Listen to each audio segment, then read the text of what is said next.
Hey everybody, today I'm going to take an idea I got from Camo Specs video about doing contrast camouflage and apply it in a different way on a clan mech. Check it out. The first thing I'm going to do is I'm going to take some Space Wolves Gray and I'm going to slap it all over this Bane. I'm going to be applying it pretty much everywhere, except probably on these little gun bits. I'm going to use the fattest of brushes.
Okay, there we go.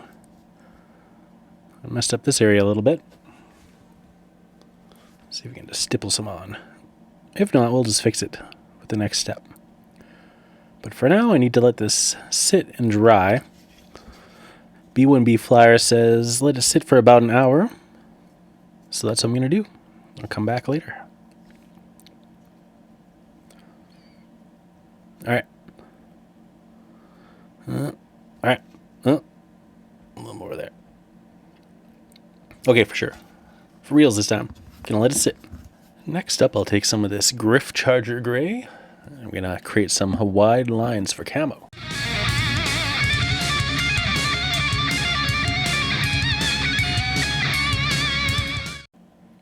I did the camo last time. I noticed that it seemed way too faint when I first applied it.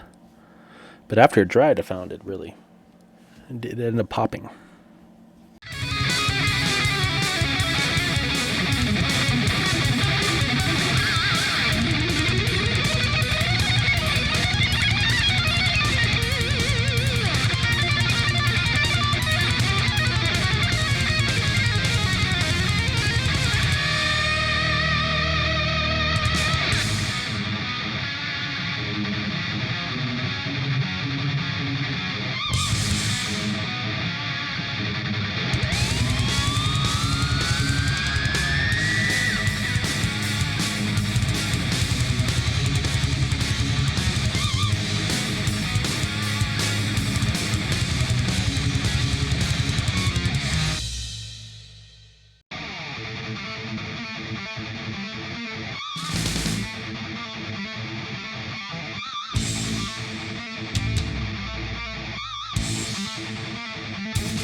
And while that dries, I'm just going to add a little Basilicanum Gray to the Ultra EC20s.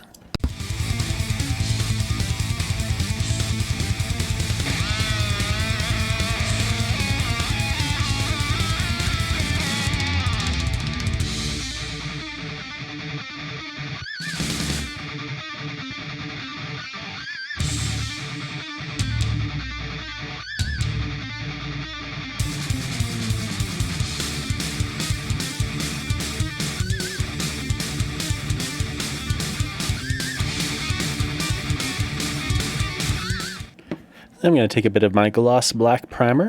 I'm going to put it on the spots that I want to apply color shifting paint to, which includes the cockpit area here and the laser.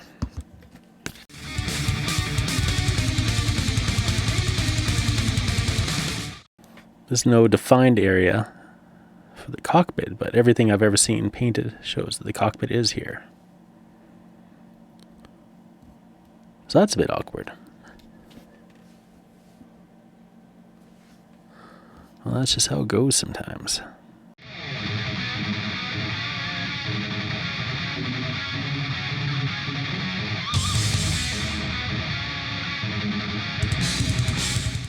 And then next I'm going to put some of my textured paint onto the base,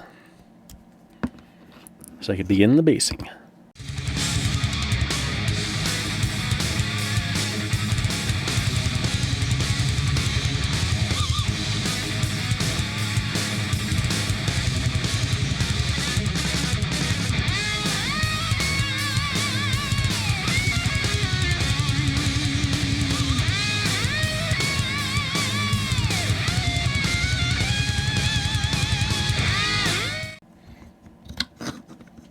I'll pop it out of the holder for a sec. Grab my favorite rimming brush.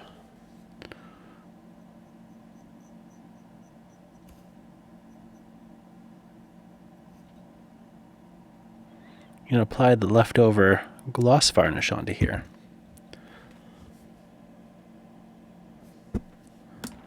With these MDF bases, it usually takes a couple of passes to get it nice. Or if you want to do it a little quicker, just use gesso.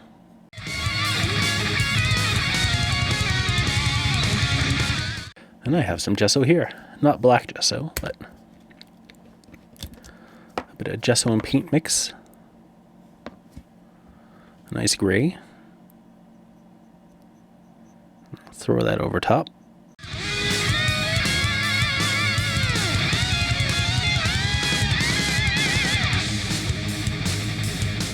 Alright, now we need to let some things dry before our next step. So yeah, during the interim, I've taken a long break on this video because this guy fell over and I broke off his arm.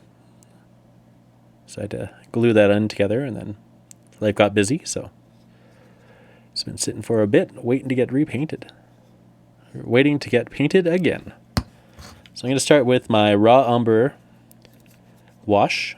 I'm going to put it on the base to give it a little bit of time to dry. This guy's a good stand-in for Agrax Earthshade. And I'll drop it directly onto my wet palette.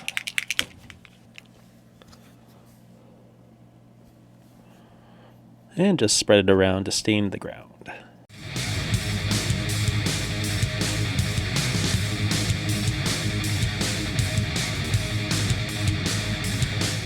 Get a little bit of wash on the feet.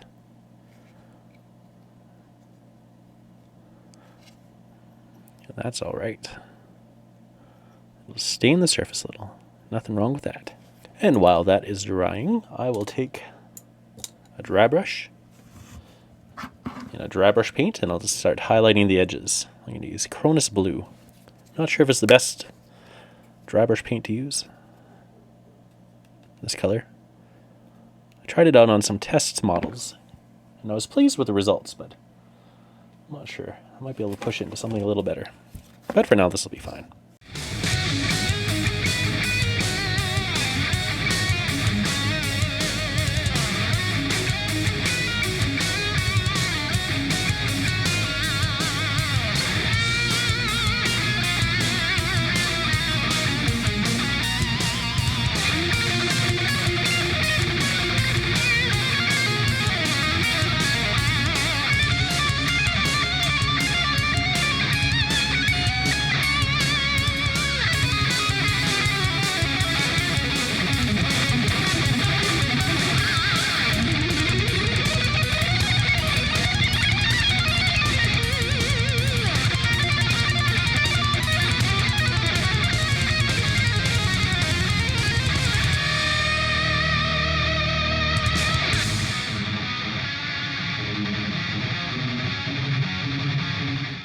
So there we go. It might not be the best choice of blue, but it definitely works for separating the lines. Next up, I'm going to take this Vejo electric blue.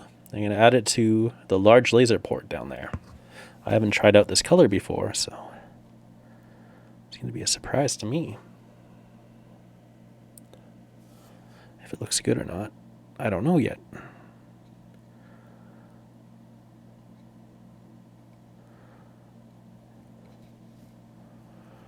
That should be adequate. Then I'll take this orange violet and I'm going to add it to the cockpit glass. I think it adds a really nice cockpit glass look.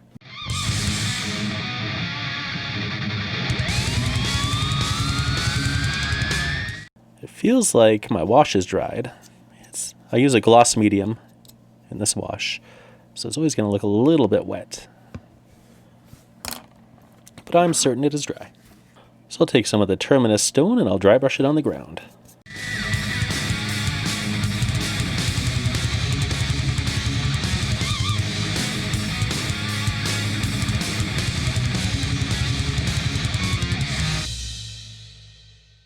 I don't worry about being too careful while I'm dry brushing. If a little gets on the feet, that's no problem at all. Just blends it all in. So for your final step, you could do the ubiquitous tufts of grass on the barren grounds, which is fast and easy to do, but I don't feel like I don't feel like the grass tufts really fit with 6mm scale mechs, since the people are only about that big. It makes the grass look kind of huge. But if you like that look, definitely go with it. I'm going to do my basing regime, which I'll link to in a card up above, the way I did my Vietnam troops. And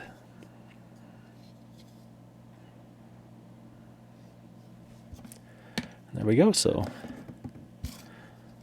for my last step in this video, I'm going to color the base with some Abaddon black. I like a black rim on my bases. I'll use my favorite chisel-tipped rimming brush.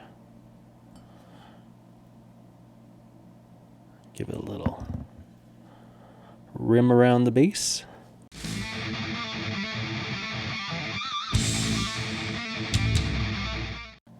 Looks like one coat will be enough.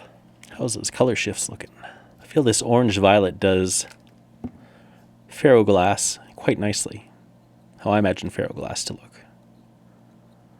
I guess kind of like an old pair of 80s shades. And yeah, here's my...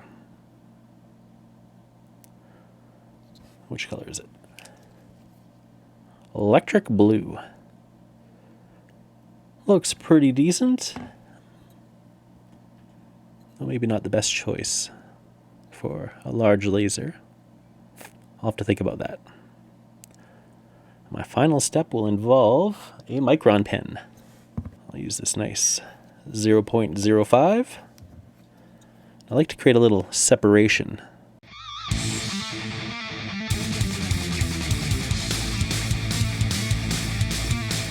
I'm not very skilled with a micron pen, so I need to take my time. Just gently stroke it.